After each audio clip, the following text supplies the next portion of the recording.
It's Onk time. Let's start the show. Welkom bij Breek de Week. We hebben weer een prachtig vol programma voor jullie. En we beginnen vandaag met Roos, die is intussen ook aangeschoven, want Roos is een leraar van het jaar geworden.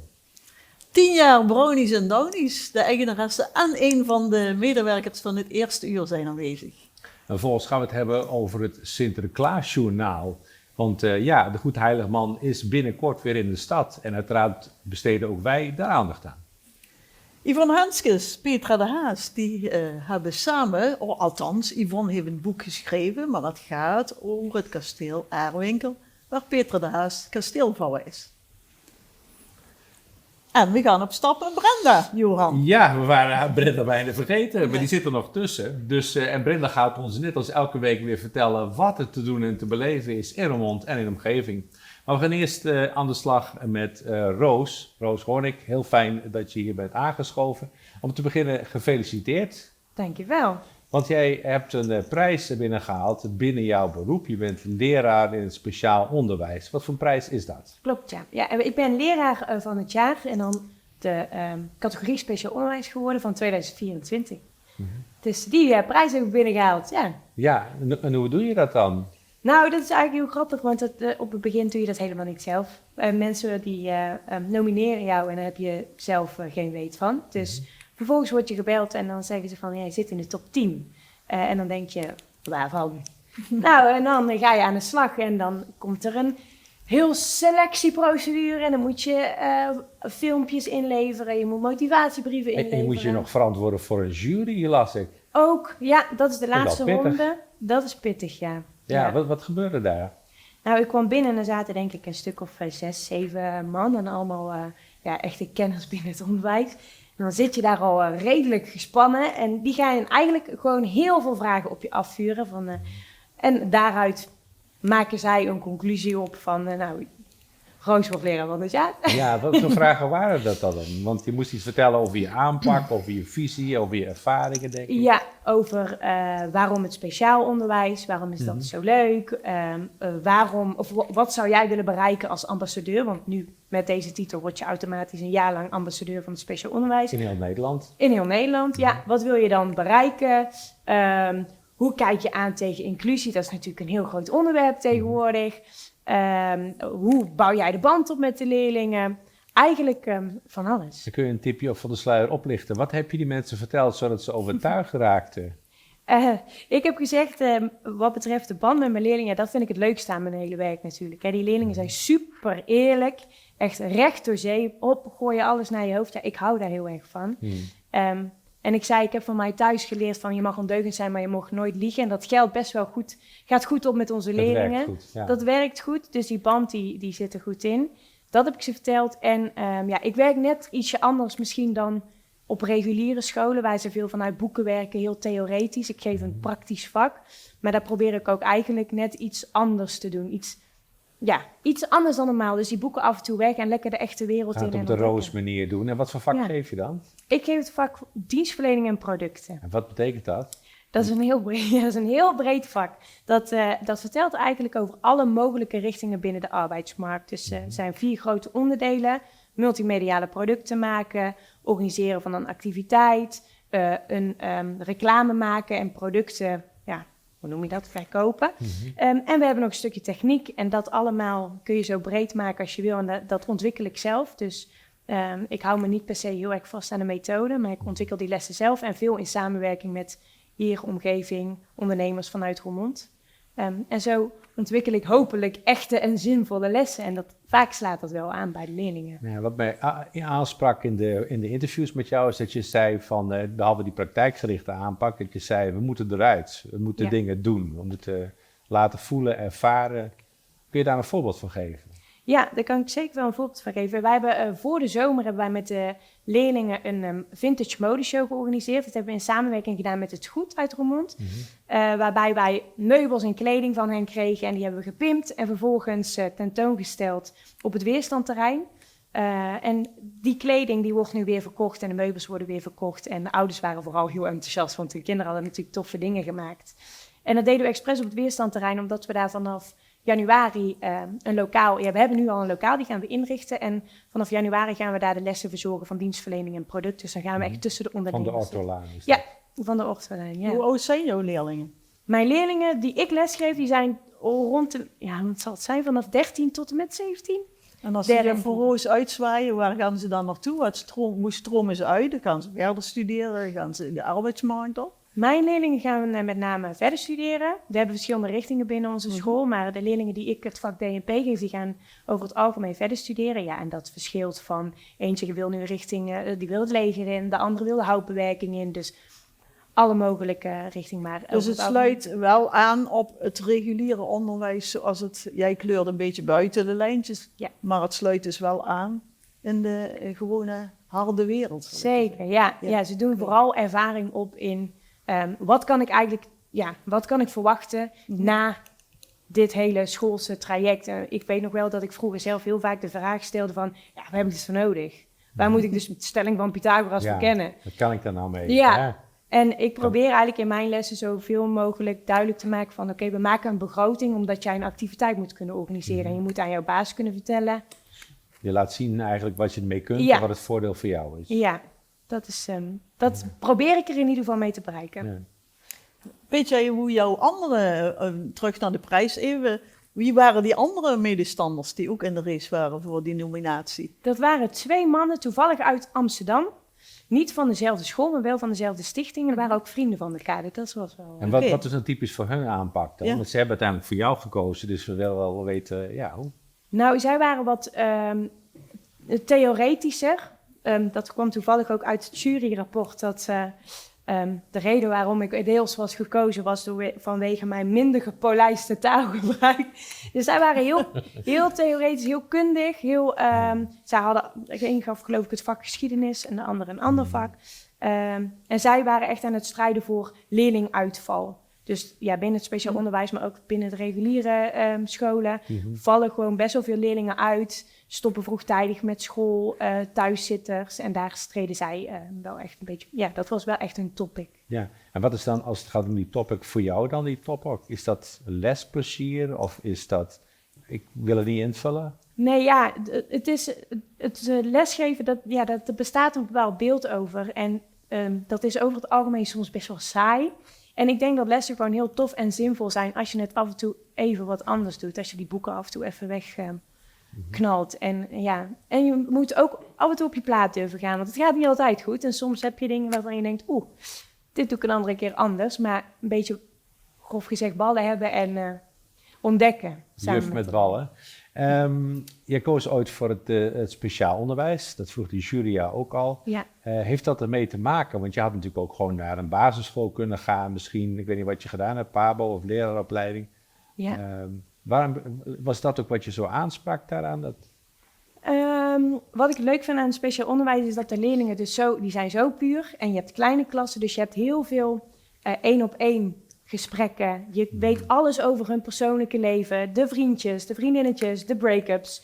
Alles krijg je mee. En dat vind ik zo leuk aan het speciaal onderwijs. Dat je die tijd ook echt met die leerlingen hebt. En je bouwt een band op. Je wordt een soort moederfiguur voor ze. Je bent ook een soort van teleurgesteld als het even niet helemaal zo loopt zoals gepland. Ja, als de relatie uit is, dan je Roos die leeft met je mee. Ja, nou soms wel. Bij sommigen denk je, wow, fijn. Beter. Ja, beter. Maar ja, je hebt echt een hele andere band op het speciaal onderwijs, denk ik. Hè, omdat je een kleinere klas hebt dan op het regulier onderwijs. Waarbij je gewoon heel veel leerlingen, heel veel klassen ziet en veel doorstroom hebt qua lesuren. Daarbij hou jij de leerlingen een spiegel voor. Wat bedoel je daarmee?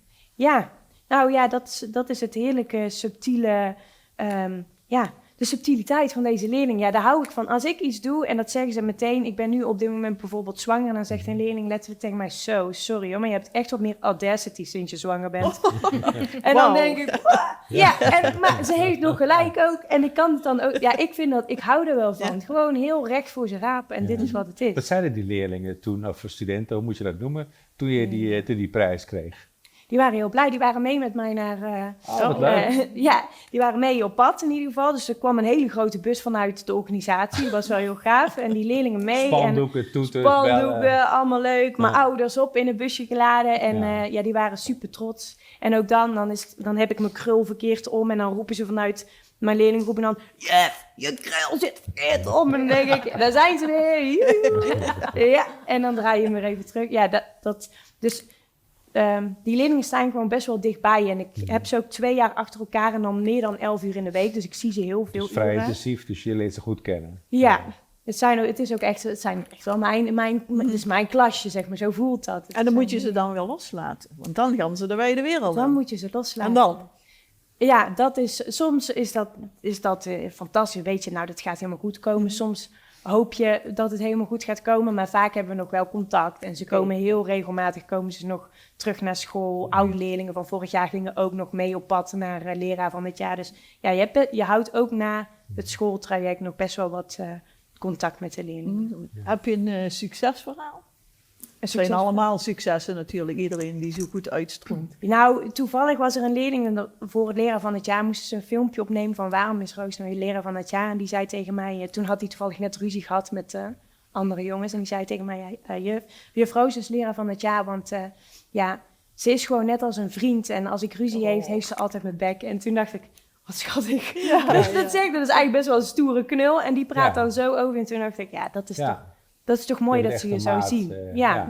Ik ben ook streng hoor. Ik ben niet alleen maar een vriend, maar... Oh ja, is het zo? Soms, vandaag was het even, nou juf, potverdorie. Maar ja, dat moet er ook wel eens bij. Maar dat accepteren ze ook. Dat accepteren ze ook. Tuurlijk. Als ik dan een keer boos ben, dan weten ze ook, oei. Dat is het echt. Ja. Nu hebben we het echt de bond gemaakt. Ja. Want in de krant stond ook een verhaal van juf Roos kleurt wel eens buiten de lijntjes. Ja, ik vind het ook wel eens leuk om de leerlingen uit te dagen. Dat doen ze bij mij ook, dus dan denk ik Ja. af en toe een beetje terugkijken. Is wel zo eerlijk, dus, maar dat kunnen ze goed hebben. Ja, daar hou ik ook wel van. Oké. Nou, mooi. Ja, fijn dat je hier het verhaal wilde komen vertellen. En succes als ambassadeur, als docent voor het speciaal onderwijs. Zeg dat Dank je voort. wel. Vooral. Ja, ik doe Hè? het. Dank je wel dat ik mocht komen. Ja, graag. Juf Roos hebben we gehoord. En het uitstromen zou zomaar op de volgende plek van de volgende gasten kunnen zijn. Sheila Jansen, Sebi Jan Lian, zeg ik het goed, Ja. Sebi?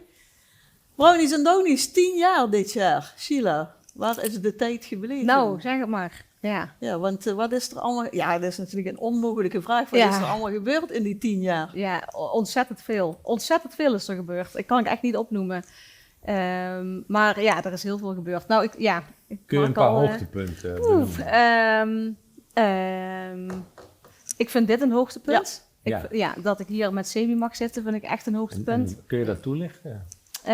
Ja, en ik heb ook al gevraagd aan Sebi of dat ik dat mag vertellen. Maar, en dat mag, want ik gebruik hem vaker voor verhalen. Maar als ik kijk, zeg maar, hoe we 10 jaar geleden begonnen... en hoe ik 10 jaar geleden met Sebi begon bij Brownies en Downies... hoe dat hij bij ons binnenkwam. En met weinig zelfvertrouwen en heel schuchter... En vond het heel moeilijk om mensen recht in de ogen aan te kijken. En als ik zie hoe dat Sebi de afgelopen jaren is gegroeid. En ik zeg altijd, ik vind het heel mooi als ik mensen iets kan bijbrengen van... Nou, als je een cola neerzet, dan moet je die zo neerzetten in het flesje. Hè, met het etiketje naar deze kant. Hè, en dat is ook heel belangrijk om dat bij te brengen. Maar dat ik inderdaad Sebi heb mogen zien groeien. En daar een klein aandeel in ben geweest.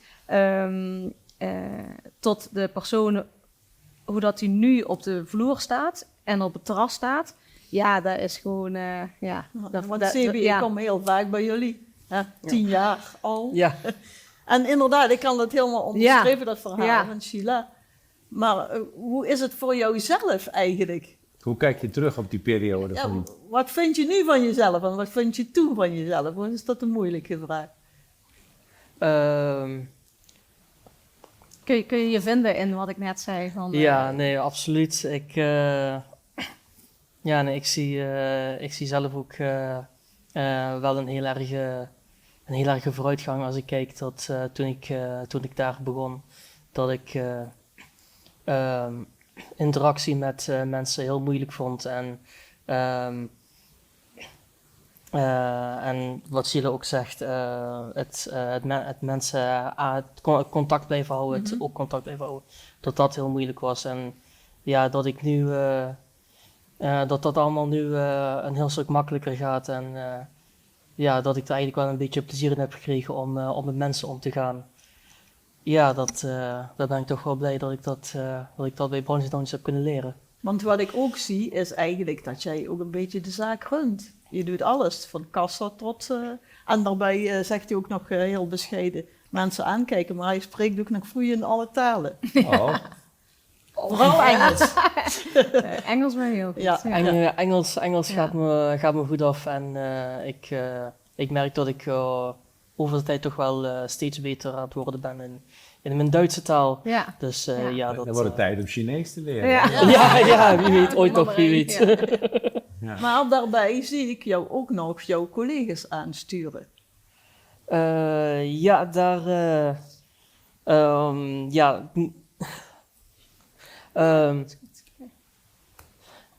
ja, nee, dat... per toeval is dat ook een beetje zo gekomen dat ik... ja, ik weet niet, dat ik toch zie dat ik daar de andere jongens bij ons ook een beetje in kan helpen. Zeker. Ja. En Ook bij de ervaring, denk ik, hè? Ja. En hoe die collega's, wat vinden ze daarvan? Want die vinden het misschien wel fijn dat iemand die ervaring al heeft en dat deelt met hun. Ja, ja, nee, ja, ik merk inderdaad wel dat ze dat ook fijn vinden en dat ze, mocht het niet lukken, dat ze toch ook wel heel snel uit zichzelf naar mij toe komen. Ja. Ja, de weg naar Sebi vinden. Hè? Ja. En eigenlijk, je zegt per toeval, maar het is ook eigenlijk gewoon heel organisch zo ontstaan. Hè? En je bent ooit begonnen met, ik weet niet, 1 of 2 dagen. Inmiddels werkt je 5 dagen in de week. Het is zo'n vast gezicht voor ons, voor de andere Gasten. bijzondere collega's, voor de gasten. Ja, en dat al 10 jaar lang. Dus, ja, Hebben jullie dan ook vaste gasten die regelmatig komen? Ja, zeker. Een heleboel, ja. En dat varieert van gasten die 1 keer in de week komen, of misschien 1 keer in de maand, of juist heel veel in de zomer, of bepaalde gasten die juist in de winter er zijn, tot mensen die iedere dag voor dat kopje koffie komen. Ja. Maar Johan vroeg jou net naar de hoogtepunten, maar Ja. wat zijn nu die dingen in die 10 jaar die je totaal niet verwacht had? Want je gaat natuurlijk met een bepaalde visie aan de slag. Mhm. Want 10 jaar geleden, hoe ging je en met welke visie ging je aan de slag? Ik denk dat ik in het diepe ben gesprongen en alle verwachtingen ook daarmee overboord heb gegooid. En misschien is dat ook wel het beste wat ik ooit had kunnen doen, want op het moment dat je verwachtingen hebt, dan loop je misschien ook sneller tegen bepaalde teleurstellingen aan. Dus ja, ik ben erin gesprongen en nou mag ik terugkijken op 10 jaar. Want wat had je niet verwacht, wat er gebeurd is? Wat had ik niet verwacht dat er gebeurde? Dus nou ja, over hoogtepunten gesproken, wat ik heel mooi vind, zijn vaak de leuke teamuitjes. Maar misschien nog wel veel bijzonderder zijn de gesprekken die we gewoon aan tafel hebben. Tijdens de lunch of na de lunch, als de telefoons even aan de kant gaan. En we hebben een vaste collega die vindt het heel leuk om de pot met... hoe noem je dat alweer? Voor je pot? Zo'n kletspot Kletspot op tafel te zetten en zo'n kaart te trekken, zodat iedereen daar een vraag kan beantwoorden. Ja, dan krijg je vaak wel, dan kom je wel echt tot echte gesprekken. Ja. En dat is met een lach en een traan. Ja, en dat is heel mooi. Wat was voor jou de reden om deze zaak te beginnen? Hè? Want het is een landelijke keten. Voor mij persoonlijk is de reden mijn broer, Danny, die is op 16 december 2008 is die overleden. En hij had een hersentumor. En hij heeft de laatste paar jaar van zijn leven heeft hij bij PSW Werk is hij aan de slag gegaan. Ik ben daar een aantal keer ook mee geweest. Wat ik heel bijzonder vond en nog steeds vind, is op het moment dat hij in zijn laatste 2 jaar van zijn leven 2 dagen in de week bij PSW werkte, dat hij thuis kwam en hij had een verhaal te vertellen en hij had collega's en hij was deel van de maatschappij. En dat vind ik, dat is een heel belangrijk stukje wat ik nu nog steeds mag doorgeven aan ook mijn bijzondere collega's. Het gezien worden, het meedraaien in de maatschappij. Want uiteindelijk willen we willen allemaal gezien worden. We willen allemaal erbij horen, dat plekje vervullen. En hoe dat eruit ziet voor iedereen, dat verschilt. Maar het gevoel van ertoe doen, dat vind ik heel mooi. Dat heb ik destijds bij Danny gezien. Hij is helaas overleden op 16 december. En ja, ik ben 10 jaar geleden Brownies Downies begonnen. En ik kreeg per 1 oktober de sleutel. En ik heb keihard gewerkt met een aantal hele lieve mensen om me heen. En uiteindelijk was het zicht daarop opengaan. En toen dacht ik, nou, hoe mooi is het als ik dat ook op 16 december kan doen. Als voor mij persoonlijk een eerbetoon aan... Heb je ook een foto van je broer in de zaak staan? Ja, staat er. Prominent, ja. Sebi, herken je in het verhaal van Sheila, van haar broer? Is dat een beetje voor jou ook de drijfveer geweest? Of je werd gewoon geplaatst als arbeidsplek, stageplek? Nee, ik kan me ook wel een beetje vinden in het verhaal van Sheila. Heb je nu ook dat je vindt dat je ertoe doet, meer als voorheen? Ja, in ieder geval wel meer als dat ik na bepaalde gesprekken net na mijn schooltijd gehad zou hebben, heb ik wel meer het gevoel dat ik gezien word dan dat ik eigenlijk verwacht had. Ik kan me ook voorstellen dat er bepaalde klanten zijn die zeggen, hey Sebi, hoe is het? Ja, precies. Ja. Dat is wel leuk, of niet? Ja, dat is heel leuk. Ja. Echt super. En kom je die mensen dan ook in de stad tegen, stel ik me zo voor? Of, Ja, heel soms kom ik inderdaad ook mensen die vaste gasten, die kom ik dan ook in de stad zo tegen. Ja. Sheila, jullie staan bekend om de goede feestjes, hè? Sebi zei het ook al. Ja. Die onderstreept het met ja knikken. Dus ik verwacht natuurlijk een spetterend feest op 16 december. Ja, maar dat gaat ook gebeuren. We gaan een knalfeest geven. Want? Ja. Want? Waar? wat gaat er Waar? gebeuren? Ja, we mogen een feest, of we hebben besloten om een heel dik feest te geven. En ter ere van ons 10-jarig bestaan. En dat doen we op 16 december ook in de Winter Fever Arena. En niet alleen met onze bijzondere collega's en hun familie, maar ook met al onze vrienden en een hele hoop vaste gasten. Die uiteindelijk toch ervoor zorgen dat we natuurlijk gewoon 10 jaar lang mogen volmaken. En God weet hoe lang nog meer. Ja. Hoe kijken jullie naar de toekomst van het bedrijf? Vol goede moed. Ja, op naar de volgende 10 jaar zou ik zeggen. Ja, Sebi, 10 Ga je jaar. mee? Sebi, Doe je mee? 10 jaar. Ja, waarschijnlijk wel. Waarschijnlijk kunnen we wel meedoen, ja. Zonder jou kunnen ze helemaal Nee, niet. ja, Sebi. nee, ja. Als jij stopt, stop ik ook. Dus Dat is een deal dan, bij deze. hebben we alles tegen elkaar Precies. gezegd. Hè? Nou, veel plezier tijdens het feest. Ja, en, dank dat voor gaat de ook goed komst. komen. Ja, Ja, dankjewel. dankjewel. En zet het voort, hè. Ja. Zeker. Dankjewel.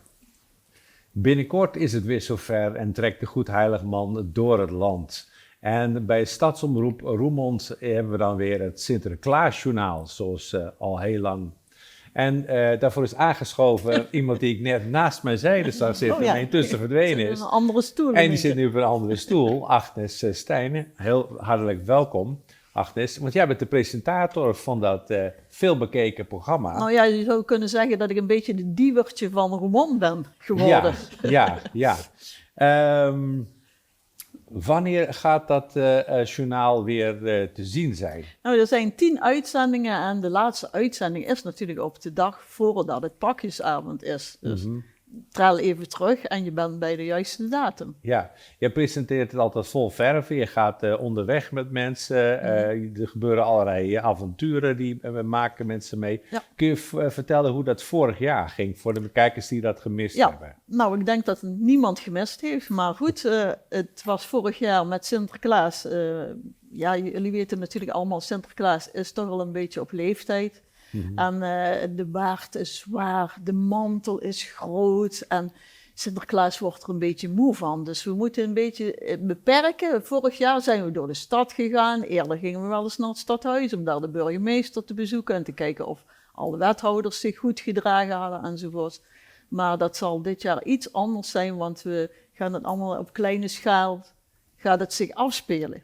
Ja, kun je er iets meer over vertellen? Op kleine schaal? Is het dan hier in de studio? Ja, Of nee, ga je op het studio, dak zitten hier? Of- Misschien ook, denk ik. De pieten die zijn altijd onvoorspelbaar. Ja. Dus wat dat betreft kan ik het script zo mooi schrijven, maar de pieten doen toch wat ze willen. En zo zijn pieten, dat hoort ook gewoon erbij. Ja, Dus het zal een beetje het script volgend zijn, maar wel altijd met een boodschap. Dus dat kinderen die kijken ook er iets van leren. Dat is ook belangrijk. Dat is met het gewone journaal op tv, hè, op NPO, is dat ook zo. Dat de kinderen er toch iets van meekrijgen. Jij kunt het misschien bevestigen, Roos, dat jouw kinderen ook kijken.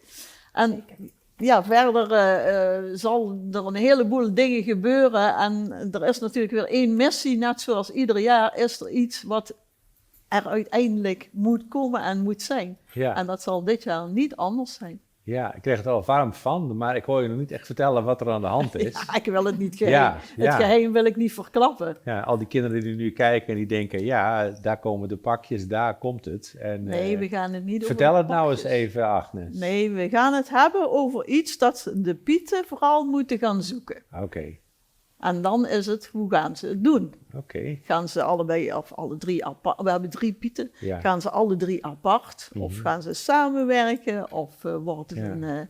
een leuk schouwspel van iedereen die een andere kant uitholt? Het zal Oké. allemaal wel, het wordt, zal allemaal wel wordt gebeuren. spannende televisie, Ja, dat kunnen ja. we in ieder geval Ja, wel nou, het zeggen. wordt gewoon heel leuk. Ja. Ja. En heel erg leuk. Wat drijft jou zelf om dit te doen? Want jij doet het al en ik heb vorig jaar natuurlijk wel gekeken met veel passie en plezier. Ja, maar dat is ook heel leuk. Ja, Het mooiste is het improviserende. Je kunt van alles op papier zetten, maar ja. Het is je bent zo niet zo dat van het- het voorbereiden, je hebt meer van het Nee, spontaan. ik bereid nooit Net iets als voor. juffrouw. ja, precies. En ik kleur graag buiten de lijntjes, juffrouws. Ja, Dus wat ja. dat betreft, nogmaals, kun je een script zo maken, maar ik vind het toeval altijd heel leuk. We hebben Ja. net de gasten van Brownies en Downies gehad. Vorig Ja. jaar in de opnames Ja. kwamen toevallig 2 medewerkers van Sheila en Sebi, zijn collega's, kwamen aangelopen en ik ken ze dan. En een van de 2 is ook echt enorme Sinterklaas-fan. Ja. En die heeft toen, ik vroeg toen aan hem, Ali, wat vraag jij aan Sinterklaas? En hij zei toen regenlaarzen. Ali, wilde jij niet laarzen voor Sinterklaas? Ja. Ja, want Ali, Sinterklaas, wilde graag regenlaarzen, omdat het in Nederland heel erg veel regent. er wordt hoogwater verwacht, Ja. hè? Ja. Len, weet jij welke maat Ali heeft? Waar is het met mij? Jammer genoeg niet. Nee, ik denk dat hij Nou, een paar keer passen, hè? maat 42 heeft hij volgens mij. Ja. Hè? Ja, klopt dat? Maat Ja, 42. Oké. Kijk. Nou, dan gaan de pieten gaan hier in het winkelcentrum. We gaan ze kijken Ja. of ze laarzen voor jou kunnen vinden. Nou. Dan ga jij vanavond de schoen zetten. En Ja. dan brengt Sinterklaas met de pieten brengt de laarzen bij jou thuis. Ja. En toen hebben we dat hele script omgegooid, zijn we bij de ANWB regelaarzen gaan zoeken. Maar de Piet had zelf zo'n mooie schoenen gezien met pepernoten, zodat de hele laarzen vergeten werden en hij met pepernootschoenen terugkwam. Nou, dat. Ja. En zo gaat het dit jaar wel weer. Dus ook weer gebeuren, denk ik. Ja. Is het ook iets wat wakker geroepen is uit je eigen jeugd? Oh, jee. Sinterklaasbeleving? Nou, ik kreeg nooit niks. Ik was altijd heel stout. Nee, ik ben altijd wel heel braaf. En Je bent goed bedeeld geweest. ik ben heel lief was geweest, braaf. maar Je weet niet je wat met het de is? Nee. Sinterklaas gaat om veel meer dan alleen wat je krijgt. Ik had toevallig, gisteren sprak ik een heel jong kind, ik denk dat ze een jaar of 4 was, en ik zei, wat vraag je aan Sinterklaas? Zei ze, mij maakt het niet uit, Sinterklaas mag het zelf verzinnen.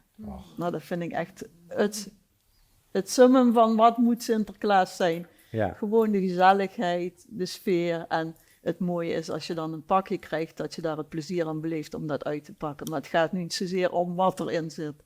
Het is vooral samen een Ja, goede het tijd moet een feest hebben, van een samen plezierige zijn. tijd hebben. En dan is het ook heel erg jammer dat je nu bijvoorbeeld in de winkels maar een heel klein stukje meer Sinterklaas ziet. De kerstverlichting hangt al, de kerstbomen staan al. Ja. We hebben net Halloween achter de rug en Sint Maarten. En ik zie Sinterklaas een beetje ondergesneeuwd worden. Dus ook wat dat betreft moeten we Sinterklaas gewoon een warm hart toe blijven dragen en hem ook op de kaart zetten. Ook in Roermond. Ja, ik denk dat het jou wel toevertrouwd is. Je kunt wel als ambassadeur van... ik kijk even naar Roos. Ambassadeur voor Sinterklaas aan de slag. Nou ja, ik wil heel graag met Sinterklaas mee naar Spanje om daar de zomer eens duchtig over te hebben. Ja, lijkt me een goed plan. Nou, vorig jaar is hij hier bij ons te gast geweest, Sinterklaas. Dat was een erg leuke en goede uitzending. Ik zal het hem eens vragen of hij interesse heeft in een ambassadeur. In ieder geval, dank dat je wilt komen vertellen over het programma, het Sinterklaasjournaal en heel veel plezier daarmee. Roermond bruist weer van de activiteiten en als je daar meer over wilt weten, kijk dan nu naar Opstap met Brenda.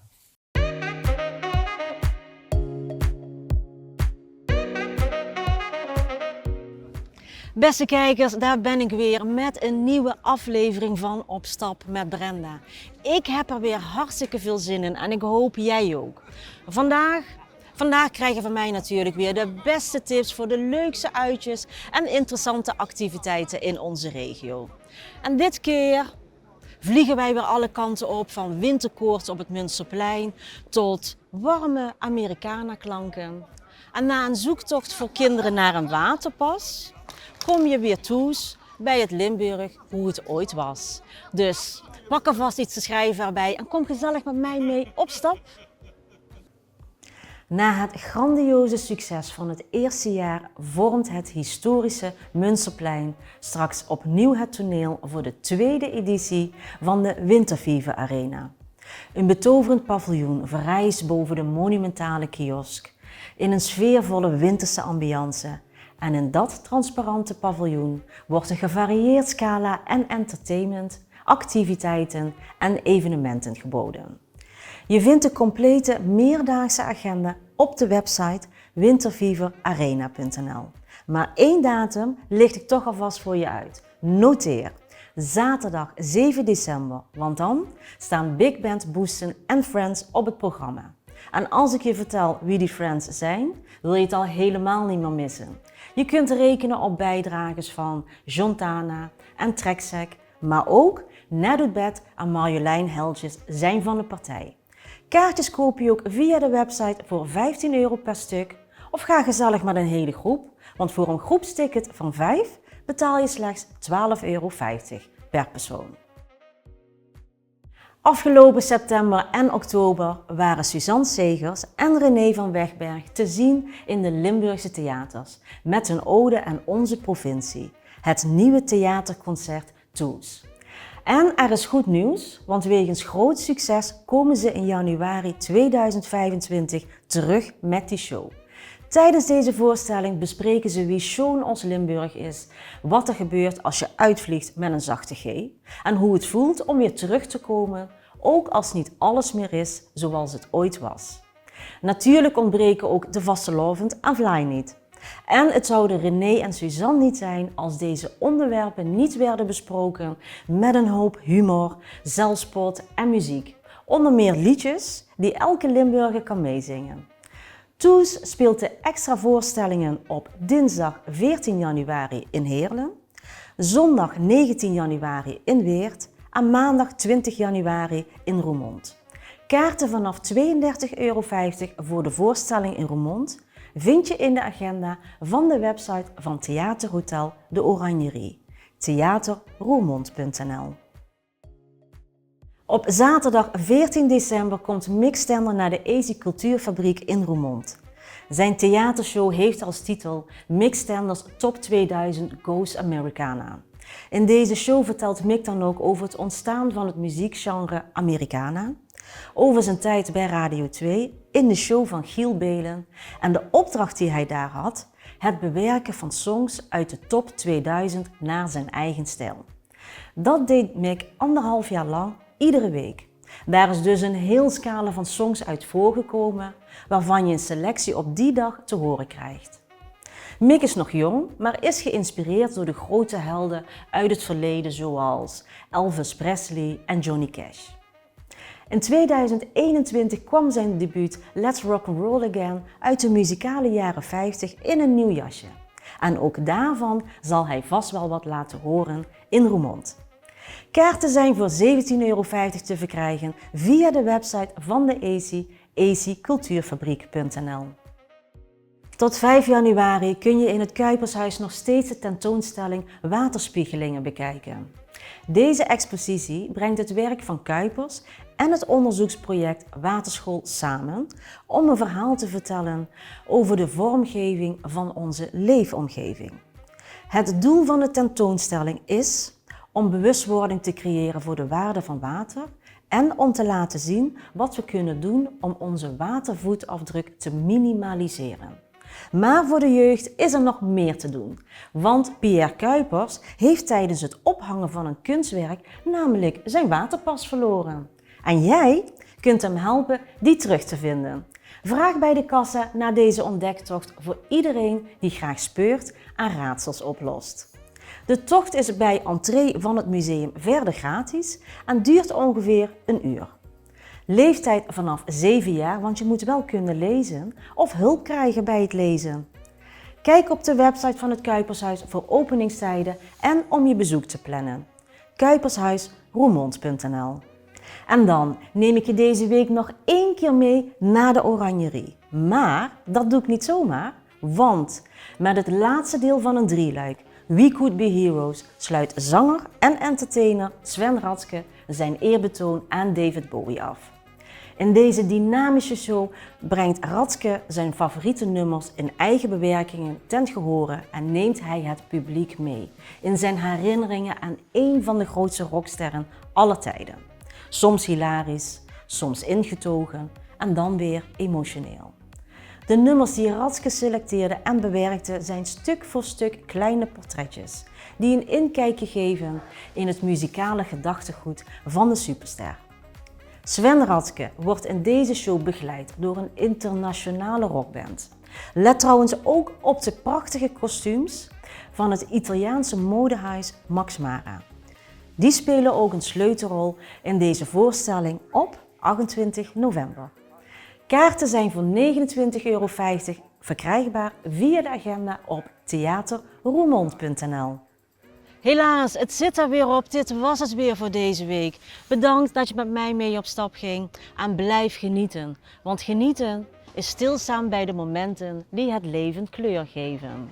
Ik hoop dat je hebt genoten, dus blijf kijken naar Op Stap met Brenda. En ik kan er weer niet wachten om jou de volgende keer weer mee te nemen op een nieuw avontuur. En ik ga alvast met mijn vriendjes op stap. In Posterholt ligt een prachtig karakteristiek landhuis. Kasteel, landgoed, kasteel Aarwinkel. Het is een landhuis met een lange geschiedenis. En er is intussen een boek over verschenen, geschreven door Yvonne Henschens. Yvonne is de schrijfster. Hartelijk welkom. Om met jou te beginnen, hoe ben je erbij gekomen om daar een boek over te schrijven? Ja, eerst even voor de duidelijkheid. Het is toch niet verschenen? Het komt in december. Maar ik ben erop gekomen door Petra Schult. Ja, Petra de Haas, eigenaar van het zij is de eigenaresse en bewoonster van Aarwinkel. En zij weet vreselijk veel over het kasteel. En ze had zoiets van, eigenlijk zou kennis gebundeld moeten worden. En toevallig had ik wel al eens een paar keer een boek geschreven. En ik doe de rondleiding op het kasteel, dus ik weet er ook wel het een en ander vanaf. En toen vroeg ze aan mij of ik dat wilde doen. Dus op die manier zijn we begonnen. En het voordeel is dat nu op dit moment nog een aantal mensen in leven zijn die 100 jaar geleden op het kasteel hebben gewoond of gewerkt. Nou, niet 100 jaar geleden, maar er hebben zusters van de Goddelijke Voorzienigheid gewoond. En ik heb 2 zusters geïnterviewd, en die zijn dus in de 80 al. Je weet natuurlijk niet hoe lang dat je hun persoonlijke verhalen nog te horen kan krijgen. Dus ik ben heel blij dat ik die nog te pakken heb gekregen. En ik heb zelfs nog een meneer van 92 kunnen interviewen. Wow. Ja, die heeft op het kasteel gewoond bij burgemeester Jules Geraerts. Het was de 2e generatie Geraertsen wat op het kasteel kwam wonen. En hoe heb je het boek dan geschreven? Is het in een documentaire stijl of is het een romantische stijl? Het is op de Yvonne-stijl. Dat betekent dat ik dus ook me aan geen enkele normale regel heb gehouden. Normaal begin je in het verleden en dan werk je toe naar het heden. Maar ik ben begonnen in het heden, want dat vond ik het minste eng. Want dan kon ik bij Petra beginnen en die kende ik al. En dan wist ik van, die is niet gevaarlijk. Ja. En ja, Je weet maar nooit. 's Avonds of 's nachts. Halloween is net geweest. Hè? Ja. Ja. Ja, maar tot nu toe heb ik 12 jaar al bij jou volgehouden. Ja, Dus, ja. Oké. Dus je begon in het heden. dus dat ik was begon in veilig. het heden en ik beschrijf ook echt gewoon heel letterlijk mijn zoektocht naar de geschiedenis van het kasteel. Dus ik vertel ook gewoon stap voor stap van, toen heb ik dat gedaan en toen kreeg ik die naam door. Dus toen moest ik daarheen naar Sittard gereden. En, Ja. En je schrijft het ook op een hele losse manier op. En dat maakt het, tenminste ik heb het mogen lezen al even, op een hele vlotte manier geschreven. Dat je echt, ik zei net tegen jou, een beetje huppelend door de geschiedenis heen gaat. Dus geen saaie kost, niet bergen met feiten en cijfers. Nee. Maar het verhaal komt echt tot leven. En ook door die interviews met die mensen. Dat was ook mijn bedoeling. Ik ben natuurlijk geen historicus. Ik weet ook niet zoveel van architectuur. Dus ik kan ook niet echt een wetenschappelijk boekwerk erover schrijven. En mijn schrijfstijl is gewoon, en zo doe ik ook altijd de rondleiding op het kasteel. Gewoon op een leuke manier, liefst een beetje humor erin. En zorg je dat de mensen gegrepen worden en dat ze niet na 3 zinnen al denken van, oh god, en dan komt er weer een jaartal. Want ja, dat is niet, dat vind ik zelf altijd heel saai en dat wil ik niet. Ja. Nou heb je ondertussen, ook al ben je geen historicus, ben je toch al een aantal dingen op het spoor gekomen. Heb je ook nieuwe dingen ontdekt? Ja, nou dat is zo grappig. Dat eigenlijk dacht ik van, dit had ik gewoon al jaren eerder moeten doen, want ik heb als gids kwam ik dus achter toch aan een aantal dingen gezegd die achteraf niet helemaal zo blijken te zijn als dat ik ze al die jaren in de rondleiding heb Kun je eens een verteld. voorbeeld noemen dan? Nou, één voorbeeld wat ik niet wist, daar heb ik het trouwens in rondleidingen nooit over gehad, dus dat heb ik dan niet fout verteld, maar dat er een tabakkwekende burgemeester is geweest op het kasteel. Ik wist wel natuurlijk dat Jules Geraerts, burgemeester van Posterholt, op Aarwinkel heeft gewoond. Maar dat hij in de oorlog zelf tabak is gaan kweken, omdat hij dacht van dadelijk is er niet meer aan tabak te komen. Dus ik moet zorgen dat er genoeg voorraad is en dat hij in zijn tuin gewoon zelf tabak is gaan kweken. Het was wel tabak, weet je zeker. Dat... Nou, je zegt, ik ga nog even bij die meneer van 92 navragen. Ja. Maar dat is allemaal keurig naar de sigarenfabriek hier in Roermond gegaan. En heeft hij keurig kistjes teruggekregen. Ja. En was meer dan genoeg tabak om de hele oorlog zonder problemen door te komen. Er zaten ook hele heftige verhalen in. Als we het toch over die Tweede Wereldoorlog hebben. Een groep Duitse soldaten die daar aankomt. Ik vond het wel een schokkend verhaal. Ja. Ja, Wat gebeurde dat is daar? natuurlijk met zo'n huis dat er natuurlijk een hele hoop in gebeurt. Het huis is gebouwd. Nou, Pierre Cuypers, de ontwerper, is begonnen in 1854. En in 1856 was het huis klaar. Dus in die tijd is er gewoon heel veel gebeurd. Ja, ook daarna. Onder andere een Tweede Wereldoorlog is gekomen. En ja, die Duitsers die kwamen op een gegeven moment in de nacht aan op het kasteel. En die hebben daar, bij het kasteel was ook een boerderij. En die hebben daar een varken meegenomen en in een vrachtwagen gelegd. En toen dachten ze van, nou we gaan ook nog even op het kasteel zelf kijken. En toen begon daar de hond van de burgemeester, die begon heel hard te blaffen.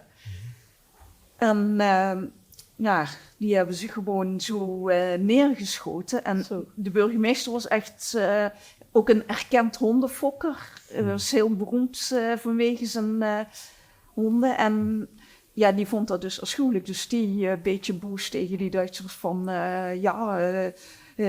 oorlog voer je niet tegen dieren. En toen zei die Duitsers dus van... Schnauze halten, want anders ben jij de volgende die we neerknallen. Ja... Ja. Die dingen die jij ontdekt hebt, hè, zijn daar ook nog tastbare herinneringen van. Dus ik kan me voorstellen dat Petra ergens in haar kast een sigarendoosje van meneer Gerards nog heeft. Nee, van Jules Gerards hebben we geen voorwerpen meer. Hè? Maar andere dingen die je nog mogelijk ontdekt hebt. Nou, misschien toch nog wel even aanvullend. We hebben wel een aantal... Nou goed, er is een meubelstuk nog in huis. In 1956. Mag ik er wel vertellen, hè? Mag ik wel verklappen. Toen Jules overleed, zijn eigenlijk alle meubelstukken geveild. Publiekelijk geveild. Er is 1 meubelstuk overgebleven en kennelijk heeft niemand dat willen hebben. Dat staat er nog. Dat heb ik aan alle kanten geprobeerd te verzetten, maar dat past nergens. Dus vandaar dat het nog in huis is. Daar is ook nog iets mee gebeurd na de hand in de periode van de zusters. Wat gaan we niet verklappen. Maar zo zijn er nog... Ja. Maar goed, het is een, wat we zeggen, landgoed en een landhuis met een rijke historie. Toen jij er bent komen wonen met je toenmalige man, toen hebben jullie ook nog wel een heftige tijd gehad, las ik tot mijn verbazing. We hebben het over nachtelijke bezoeken van Duitsers. Dit was ook spectaculair. Ja, nou ja, goed. Op Aarwinkel was het gemeentehuis, van de gemeente Ambt-Montfoort. Dus een tijdelijk is dat geweest. En ja, dat 6 jaar lang heeft de gemeente daar gezeten. En toen was het natuurlijk een voor iedereen toegankelijk gebied. En dan kun je natuurlijk je fantasie wel laten gaan, hè, wat daar 's avonds ook gebeurt. Ja, wat dus gebeurde het was, er dan? Nou ja, goed, ik bedoel, ik denk dat er... goed, ik weet zeker dat er gedeeld werd. Dat was ook al in die tijd, hè, dat is 28 jaar geleden. En dat daar ook prostitutie plaatsvond.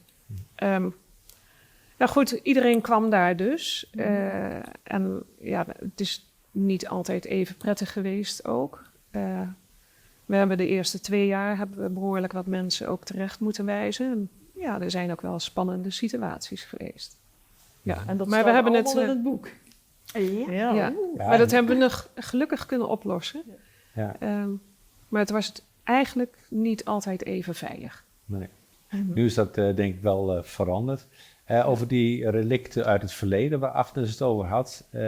Klopt het dat er nog een oude auto staat op het pand? Nou, niet van de burgemeester. Nee, niet van de burgemeester? Nee, maar dat is niet uit het verleden? Nee. Ah, oké. Dan hoor ik een heel mooi verhaal over. Nee, het zou hebben kunnen passen, ja zeker. Het had gekund. De prachtige dingen die er zijn, bijvoorbeeld zoals de schitterende bibliotheek, komt daar ook een verhaal van Yvonne? Want dat lijkt me toch echt dat iets uitdagends daar gebeurd is, als je die hele biep ziet. Nee, de biep valt tegen de trap is het spannend. De trap? Ja. De trap is het spannend. Wat is er met de trap dan? Nou ja, het is daadwerkelijk een dodelijke trap. Oké. Er is iemand overleden op die trap. Dus iemand van die trap... Het is echt een hele gevaarlijke... Ik noem het altijd ook bij de rondleidingen gevaarlijke steile rottrap. Iets anders kun je er ook niet van maken. Ik waarschuw mensen ook altijd van doe voorzichtig, vooral met het naar beneden gaan. Maar dat is niet de trap, Petra, want jij bent ook een hele mooie trouwlocatie waar de bruiden allemaal naar beneden schrijden. Echt waar? Ook, die trap, zeker. Goed, we kunnen geen bruiloft meer verwachten, denk ik. En bedankt, Agnes. Nee, staat in het boek van Yvonne. Daarom waarschuwen we altijd, want we willen ook geen bloederige toestanden meer. Maar de tweede... Mevrouw Gerards, de vrouw van die burgemeester, is van die trap gevallen en als gevolg daarvan dus overleden. Maar het levert wel prachtige plaatjes op. Ja, dat is ook zo. Het is ook een hele mooie trap. Maar goed, laat zo zeggen, Pierre Cuypers was natuurlijk toch een hele jonge man toen hij dit huis ging bouwen. Ja. En ik zeg altijd tegen bezoekers van ja... In zekere zin is het ook zijn broddelwerk geweest. Hij heeft hier een heleboel dingen in geëxperimenteerd. Niet alle dingen zijn trouwens te zien tijdens rondleidingen. Maar ja, in die zin is en blijft het een bijzonder huis. Ja, en je hebt gelijk, de bibliotheek is natuurlijk ook nog overgebleven. Ook een film ooit gemaakt? Ja. Er is een jeugdfilm ooit geproduceerd. Wel heel erg leuk. Er gebeurt eigenlijk van alles. Ja, juist omdat weet het zo'n jij natuurlijk- karakteristieke locatie is. Ja, maar dat is zo leuk. En daar focust het boek zich ook op. Er zijn zo ontzettend veel verhalen. Mhm. Ja. En nee, die zijn dus niet verzonnen. Het is wel allemaal waar gebeurd. Ik ben ook zelfs archief ingedoken en zo. Maar er zijn zoveel verhalen. En dat zou zonde zijn als die inderdaad gewoon verloren gaan. Want op een gegeven moment, ik bedoel, ja, zelfs ik zal er op een gegeven moment niet meer zijn. En dan... Ja. Wat ik mij afvroeg, hè, toen ik het boek las, of tenminste het manuscript, het boek zelf moet nog in de winkels komen te liggen, is het ooit af? Want je stipt zoveel dingen aan en er is nog zoveel meer te vertellen. Dat vond ik ook heel irritant in het boek. Nou, nee, echt. Ik schrijf 100 keer liever gewoon een roman, wat ik normaal op... Want dit was mijn eerste boek wat non-fictie was. Ja. Maar ja, zo'n boek over zo'n huis, het is net als met je kinderen, ze zijn nooit af. En achteraf denk je altijd van, oh, maar dit had ik nou toch anders Er zitten gedaan. nog wat constructiefoutjes in. Nou, dat. Dus dat vind ik echt heel frustrerend. En ja, het gaat natuurlijk gewoon door ook, hè, het verhaal over Aarwinkel. Over een jaar zijn er misschien weer heel spannende dingen je hebt gebeurd. toch nog dat je tijd, denkt, Yvonne. Je Ja. kunt toch nog een boek schrijven? Of een Tweede tweede deel. boek, of een update je inderdaad. zal er maar gewoon een Ja. deel 2. De trap deel 2. Oh, Ja. wauw. Nee, het staat echt boordevol met verhalen. En op een hele leuke manier word je daar doorheen geleid. Dus ja, complimenten voor het boek. Wanneer is het te verkrijgen en waar is het te verkrijgen? Want ik denk dat heel veel mensen die nu kijken en die iets weten van de geschiedenis of daar een rondleiding willen, dat die echt dat boek willen gaan kopen en lezen. Het is nou wel al per voorinschrijving te krijgen via de website van Kasteel Montfort. Voor een speciale prijs. Nou is het maar 19,95. Dat geldt tot en met 1 december. 1 december is de presentatie en daarna kun je het ook nog via de website, de shop van Kasteel Montfort krijgen. Maar dan is de prijs 22,50. Ik zal het Sinterklaas zeggen. Nou ja, het is al een heel leuk cadeautje, dus ik zou het zeker op verlanglijstjes. Ja. Ik bedoel, als je iets nog wil weten over abseilende nonnen, over ossenbloed, het staat er allemaal in. Dus het staat boordevol verhalen waar we nu allemaal geen recht aan kunnen doen. Toch ontzettend fijn dat jullie alle twee hier wilden komen om erover te vertellen. Over het boek en natuurlijk over het kasteel. Dank jullie wel. Dankjewel. Ja, Heel bedankt leuk. dat we mochten komen. Ja. Dit was Breek de Week van deze week. En volgende week wellicht weer met Carmen. Johan, jij bent er wel? Zo is het. Ik ben de volgende week gewoon weer. En als Carmen er niet is, ben je van harte welkom, Agnes. Nou, ik vond het dankjewel. erg leuk om te doen. Dankjewel. En beste kijkers, tot volgende week. Dit programma is mogelijk gemaakt door Nederlands Slaapcentrum. Meesters in slaapcomfort sinds 1991. Deze uitzending wordt mede mogelijk gemaakt door Brasserie en Adventure Golf Het Pakhuis.